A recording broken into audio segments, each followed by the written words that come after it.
Hello, আসসালামু আলাইকুম। বিসমিল্লাহির রহমানির রহিম। এইচএসসি ক্যান্ডিডেটরা তোমরা সবাই কেমন আছো? আসলে সময়ের ব্যস্ততার কারণে আমি তোমাদের ক্লাসগুলো মানে ঠিকভাবে দিতে পারতেছি না। সুযোগ পাইলেই নিয়ে নিচ্ছি, যেমন আজকে একটু সময় পাইছি, ক্লাসটা নিয়ে নিব ইনশাল্লাহ। তো তড়িৎ রসায়ন নিয়ে আলোচনা করছিলাম, তোমরা হয়তো জানো। তো তড়িৎ রসায়ন অনেক সোজা চ্যাপ্টার।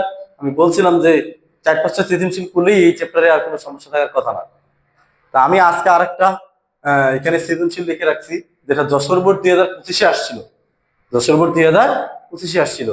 দেখো এখানে এই যে আমি সৃজনশীলে লিখে রেখেছি যে 1 নম্বর সমীকরণ এ A2+ দেওয়া আছে, এবং এবং দেখো ব্র্যাকেটের ভিতরে দেওয়া আছে 0.4 মোলার দ্রবণ, অর্থাৎ তাদের ঘনমাত্রা দেওয়া আছে। এগুলা কিন্তু তড়িৎদ্বার, এগুলো কি তড়িৎদ্বার।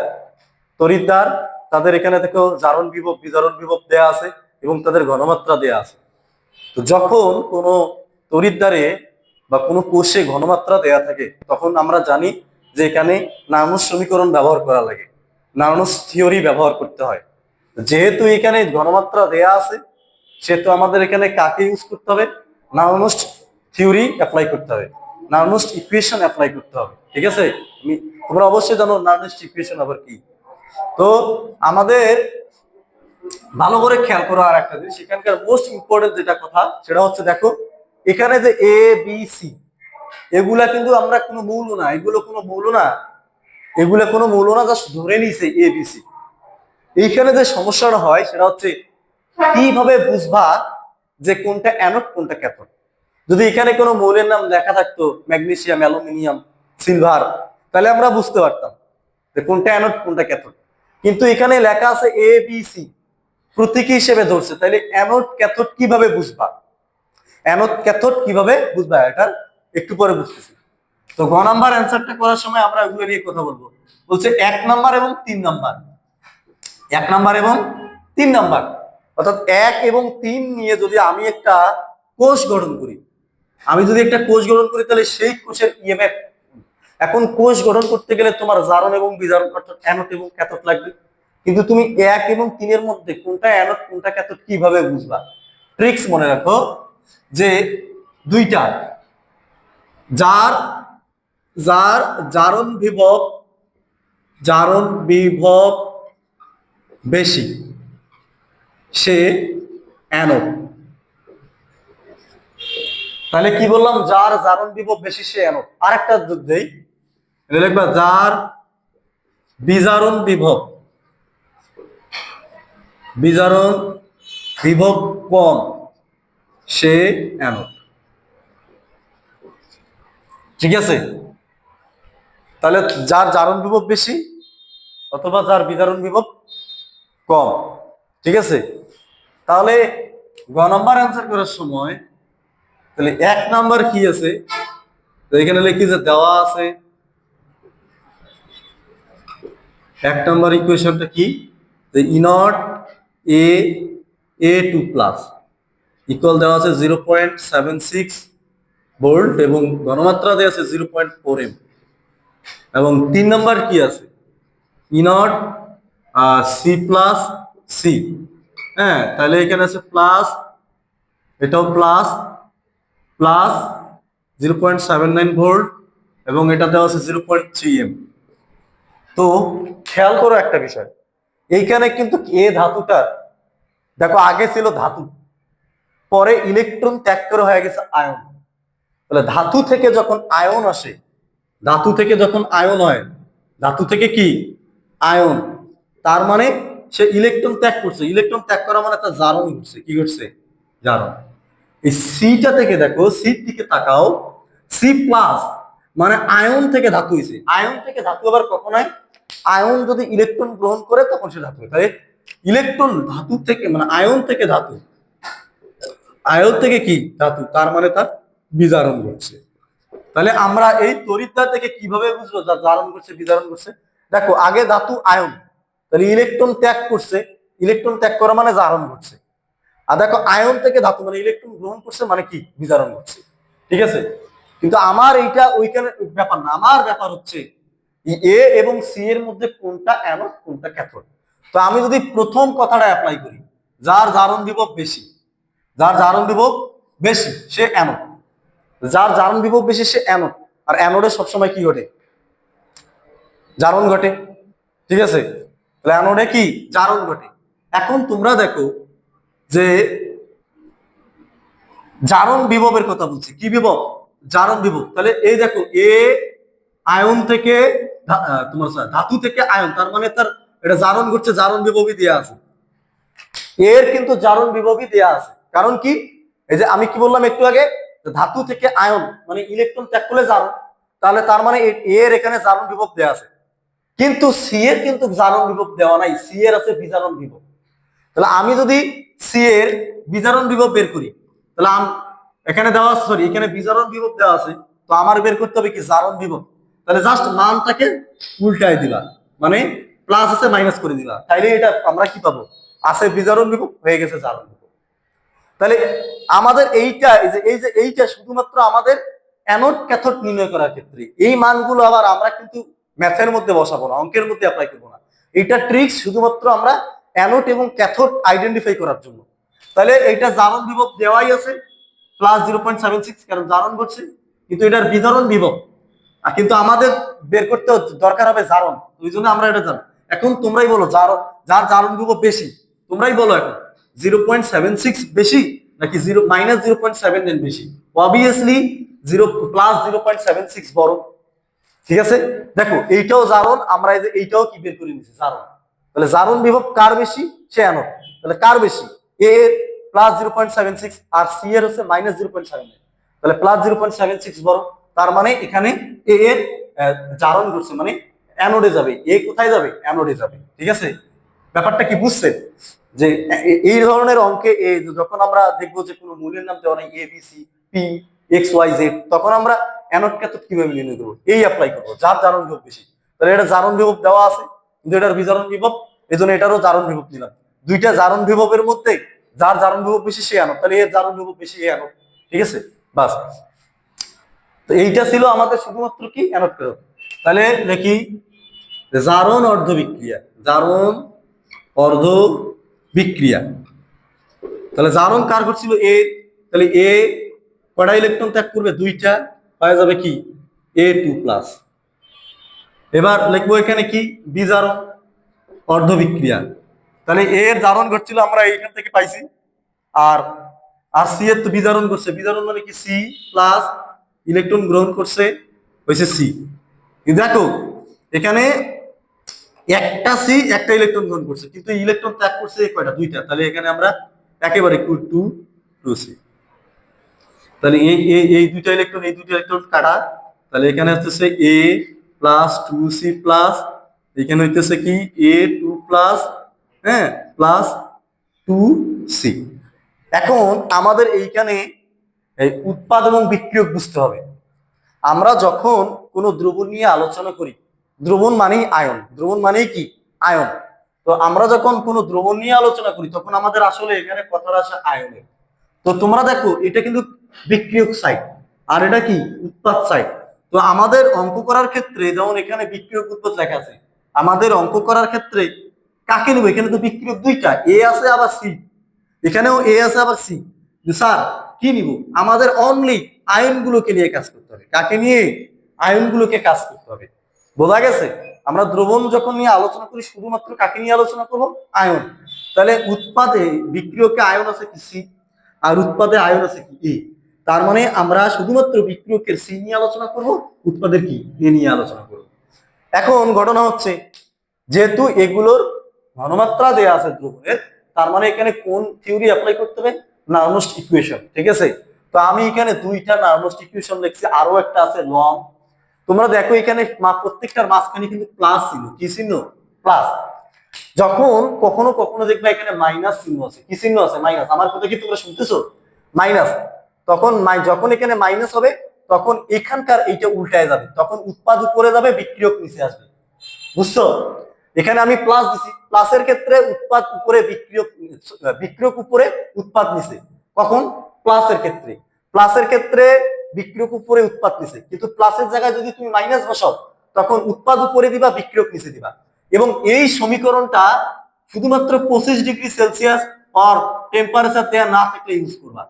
টেম্পারেচার না থাকলে তার মানে ওই যে উপরে যে ইকুয়েশনটা লিখছি এটা অনলি কখন প্রযোজ্য হবে, 25°C অথবা যদি প্রশ্নের মধ্যে দেখো কোনো টেম্পারেচার নাই তখন। আর নিচের যে ইকুয়েশনটা এটা সবার ক্ষেত্রে প্রযোজ্য, সবার ক্ষেত্রে টেম্পারেচার কত থাকে থাকুক, 25 থাকুক, 10 থাকুক, 30 থাকুক, 45 থাকুক, সব টেম্পারেচার ক্ষেত্রে আমরা কি এই নিচের সমীকরণটা ব্যবহার করব। আর উপরেরটা শুধুমাত্র কখন 25°C অথবা যদি প্রশ্নের মধ্যে দেখো টেম্পারেচার নাই। ঠিক আছে, তো আমাদের এখানে প্রশ্নটার মধ্যে দেখো তো কোনো টেম্পারেচার কোথাও লেখা আছে নাই। ঠিক আছে, তো তখন ধরে নিব 25°C আছে, বা আমি এই যে উপরের সমীকরণটা দিয়ে করতে পারি। যদি এখানে 30°C বা 20°C থাকতো তখন কিন্তু আমাকে নিচেরটা ব্যবহার করা লাগবে, কারণ এই সমীকরণটাই অটোমেটিক এখানে 25° হিসাব করেই দেওয়া আছে। তো তুমি এখানে টেম্পারেচার 30°C থাকলে বা 25° ছাড়া অন্য কিছু থাকলে তুমি কিন্তু কার এই ইকুয়েশন উপরেরটা ব্যবহার করতে পারবা না। যখন টেম্পারেচার 25 বাদ দিয়ে অন্য কোনো টেম্পারেচার থাকে তখন কিন্তু এই নিচেরটা কি করবো, ব্যবহার করবো। তো আমি তোমাদেরকে একটা পরামর্শ দিই, যে কোনো একটা মনে রাখবা বা একটা দিয়ে অঙ্ক করবা। আমার মনে হয় যে তোমরা যদি নিচের সমীকরণটা ব্যবহার করে বা নিচের সূত্রটা ব্যবহার করে অঙ্ক করো এটা বেটার হয়। ঠিক আছে, কারণ এটা সব টেম্পারেচারের ক্ষেত্রে প্রযোজ্য, 25, 30, 45, 20। হ্যাঁ, জাস্ট এখানে একটু জাস্ট ক্যালকুলেশনটা বেশি হয় এই আর কি। যাই হোক, আমরা এখন অঙ্ক করব। ঠিক আছে, তাইলে এখানকার মেইন কাজ কি? মেইন কাজ হচ্ছে কোনটা অ্যানোড কোনটা ক্যাথোড যাবে সেটা দুইটা থিওরি দিছি। যার জারণ বিভব বেশি সে অ্যানোড, অথবা যার বিজারণ বিভব কম সে অ্যানোড। তাহলে জারণ বিভব আগে বের করে নিবা। এটা জারণ বিভব দরকার, জারণ বিভবই দিয়ে আছে, কিন্তু এটার বিজারণ বিভব দেওয়া আছে। আমার দরকার কি জারণ বিভব কম্পেয়ার করার জন্য জারণ বিভব বের করে নিছিলাম। জারণ বিভব কি করে নিছিলাম, বের করে নিছিলাম -0.79। তাহলে এখন দুইটা জারণ বিভবের মধ্যে কার জারণ বিভব বেশি? এ, এই জন্য এর জারণ ঘটছে, মানে অ্যানোডে গেছে, অ্যানোডে জারণ করছে, এই যে জারণ লিখছি। আর সি তাহলে বিজারণ করছে, যে বিজারণ লিখছি। ঠিক আছে, এখন আমরা কি করব, আমরা এখন এই সমীকরণ ব্যবহার করে পাবো। তো এখানে প্লাস থাকলে বিক্রিয়ক উপরে উৎপাদ নিচ্ছে, এখানেও প্লাস বিক্রিয়ক উপরে উৎপাদ নিচ্ছে। যদি এখানে প্লাসের জায়গায় মাইনাস থাকতো তাহলে এটা উল্টা যেত, উৎপাদ উপরে যেত, বিক্রিয়ক নিচ্ছে। দুইটার ক্ষেত্রে একই কথা। হ্যাঁ, তো আমি এটা এখন মুছাই দিই, তো এইখান দিয়ে করি এখন। তাহলে অতএব ই সেল সমান ই নট সেল প্লাস দেব না মাইনাস দেবো? আচ্ছা, একটা দিয়ে করলে হবে, আমি নিচেরটা দিয়ে করি। হ্যাঁ, 2.303 RT by NF log, plus যেহেতু দিছি তার মানে বিক্রিয়ক উপরে, বিক্রিয়ক। আর এই যে ওয়াই এটা হচ্ছে বিক্রিয়কের মূল সংখ্যা, উৎপাদ। আর এটা হচ্ছে এক্স হচ্ছে উৎপাদের মূল সংখ্যা। তাহলে ই সেল, এটাকে কিন্তু নার্মাস সমীকরণ বলে। এটা কখন ব্যবহার করবো? যখন দেখবা দ্রবণের ঘনমাত্রা দেওয়া আছে। যেহেতু দ্রবণের ঘনমাত্রা দেওয়া আছে এই জন্য আমরা এটা দ্বারা করতেছি। এখন ই নট সেলকে কিভাবে বের করা যায়? ই নট অ্যানোড বা ই নট জারণ, অ্যানোড লিখি, প্লাস ই নট দেখো ই নট জারণ, এবার ই নট বিজারণ মানে কি, ক্যাথোড। ঠিক আছে, যোগ 2.303 RT বাই NF। হ্যাঁ, লগ উপরে বিক্রিয়ক আর নিচে উৎপাদ, উপরে বিক্রিয়ক নিচে কি উৎপাদ। তাহলে এই যে ই নট জারণ অ্যানোড, এখানে জারণ ঘটছে কার? এ। তাহলে এর জারণ বিভবটাই দেওয়া আছে, দেখি এখানে প্লাস 0.76, এখানে কি প্লাস। এবার ই নট ক্যাথোড মানে বিজারণ ঘটছে কার? সি এর কিন্তু বিজারণ বিভবই দেওয়া আছে দেখো। তাহলে আমরা বসাবো 0.79। ঠিক আছে, প্লাস 2.303 এই যে আর আর এটা। আচ্ছা তোমরাই বলো, এটা কি হচ্ছে গিয়ে আদর্শ গ্যাস সমীকরণ? না, এটা আদর্শ গ্যাস সমীকরণ। এই জন্য আর এর মান আমরা বসাবো 8.314। কি বসাবো? 8.314। আচ্ছা, টেম্পারেচারটা দেখো তো, কোনো টেম্পারেচার দেওয়া নেই। তাহলে এখানে আমরা টেম্পারেচার কি বসাবো? হ্যাঁ, এখানে আমরা টেম্পারেচার কোন এককে বসাবো? যেহেতু নাই, আমি কি বলেছি নাই মানে ধরে নিবা 25, 25°C, কিন্তু ওটারে ক্যালভিনে বানাতে 25 যোগ 273 মানে 298 গুণন 298। নিচে এন, এন হচ্ছে কয়টা ইলেকট্রনের প্রদান হয়েছে? দেখো দুইটা, 2। এ হচ্ছে ফ্যারাডে, 1 ফ্যারাডে সমান 96,500। ঠিক আছে, এই যে এই জায়গাটা নিচে লিখি যে লগ উপরে বিক্রিয়ক, তোমরা দেখো তো বিক্রিয়ক কি সি, যে সি এর ঘনমাত্রা লিখবো, সি এর ঘনমাত্রা কত 0.3। হ্যাঁ, এবং এই যে সি এর মোল সংখ্যা কত আছে 2, এই যে স্কয়ার আকারে গেল। এবারে উৎপাদ, উৎপাদ কি এ, এর ঘনমাত্রা আছে কত 0.4, 0.4, কিন্তু এর এর সামনে কোনো মূল সংখ্যা আছে নাই, এই জন্য এটা বসার দরকার নেই। তাহলে এইটা যোগ করলে কত আসবে 0.76 যোগ 0.79, তাহলে এটা আসবে 1.55 যোগ, এটা ক্যালকুলেট করো। তাইলে 2.303 গুণন 8.314 গুণন 298, হ্যাঁ, ভাগ 2 গুণন 96,500। তাহলে এই পুরাটা ক্যালকুলেট করে আসতেছে তোমার হচ্ছে 0.029। হ্যাঁ, তারপর হচ্ছে কি লগ, এখন লগের এটাও করি, লগের এটাও কাজ করে দিই, ঠিক আছে একেবারে। তাহলে লগ, আচ্ছা 0.3 তারপর স্কয়ার ভাগ 0.4, তাইলে এই যে এখানে লগ, এখানে লিখি আমরা 0.225, তাইলে লগ 0.225। আচ্ছা, এই অঙ্ক শেষ। 1.55 যোগ 0.029, এই যে লগ এটার মান হচ্ছে -0.64, এটা নেই। তাহলে 1.55 যোগ এই মাইনাস এটার সাথে এটা যোগ গুণ হবে, আচ্ছা এটা পরে এই যে প্লাসে মাইনাসে মাইনাস দিই একেবারে, 0.029 গুণন 0.029 গুণন 0.64, 0.64, তাহলে এটা আসতেছে -0.01856। তাহলে এখন এইটার থেকে এটা বিয়োগ করে দিই, তাহলে 1.55 বিয়োগ 0.0156, তাহলে 1.53 ভোল্ট। এটাই আমাদের কি অ্যান্সার। আচ্ছা, আরেকবার রিভিউ করি। তাহলে প্রথম কাজ হচ্ছে আমাদের অ্যানোড ক্যাথোড নির্ণয় করছি, বারবার একই কথা বলতে পারবো না। জারণ অর্ধবিক্রিয়া, যার অ্যানোডে গেছে সে জারণ, যে ক্যাথোডে গেছে সে বিজারণ, তাহলে এ অ্যানোডে গেছে এ জারণ, আর সি ক্যাথোডে গেছে বিজারণ। তারপর এখানে আমরা কি করলাম, জারণ অর্ধবিক্রিয়া বিজারণ অর্ধবিক্রিয়া লিখলাম। এখানে আমাদের কি আয়ন নিয়ে কাজ করা লাগে, তাহলে এই বিক্রিয়কে আয়ন হচ্ছে সি, উৎপাদে আয়ন হচ্ছে এ, এটা নিয়ে কাজ করছি। তারপর নানুর সমীকরণ বসায়া আমি নিচের ইকুয়েশনটা দিয়ে কাজ করছি, নিচের সমীকরণ নিয়ে কাজ করছি, কারণ এটা সব ক্ষেত্রে প্রযোজ্য। হ্যাঁ, এখানে টেম্পারেচার 298 ধরছি, কারণ এখানে কোনো টেম্পারেচার মানে 25 ডিগ্রি ধরে নিছি দিয়া দেখো আমরা এই যে ক্যালকুলেশন গুলো করলাম, এইটা করলাম, তারপর এইটার ক্যালকুলেশন করলাম, তারপর এইটার ক্যালকুলেশন করলাম, যোগ করলাম, এটা হয়ে গেছে। তাহলে আমাদের এই যে ইএমএফ মানে তড়িৎচালক শক্তি, ইলেকট্রোম্যাগনেটিক ফোর্স বের করেছে। তারপরে এই অঙ্কটা আমি ঘ নাম্বার অঙ্কটা তোমাদের করাইছি যে বি ধাতুর পাত্রে সি ধাতুর লবণের দ্রবণ দ্বিগুণের সংরক্ষণ করা যাবে কিনা। আমি তোমাদেরকে ক্লাসে বলছিলাম যে ধাতুর পাত্র ব্যবহার করা হবে সেটাই অ্যানোড। হ্যাঁ, তার বি ধাতুর পাত্র তাহলে বি অ্যানোড হিসেবে কাজ করবে, always be anode, always be কি অ্যানোড। কিন্তু এখানে বি এর আছে জারণ বিভব প্লাস ওইটাই বসাবো, আর সি অলওয়েজ যেহেতু সি ধাতুর দ্রবণ বসাবো তাহলে সি ক্যাথোড। তাহলে এই অঙ্কটা আর করাবো না, কারণ বি এখানে বি ধাতুর পাত্র মানে বি অ্যানোডে কাজ করছে আর সি ক্যাথোডে কাজ করছে, তখন ওই বি কে অ্যানোড ধরে আর সি কে ক্যাথোড ধরে। হ্যাঁ, এই ঠিক এই প্রক্রিয়ায় তোমরা আর একটা কি করবা, এরকম ইএমএফ নির্ণয় করবা। যদি ইএমএফ প্লাস আসে তাহলে সংরক্ষণ করা যাবে না, আর যদি ইএমএফ মাইনাসে সংরক্ষণ করা যাবে। কত মিনিট হয়েছে ক্লাসটা দেখো তো, কত মিনিট? 9 মিনিট।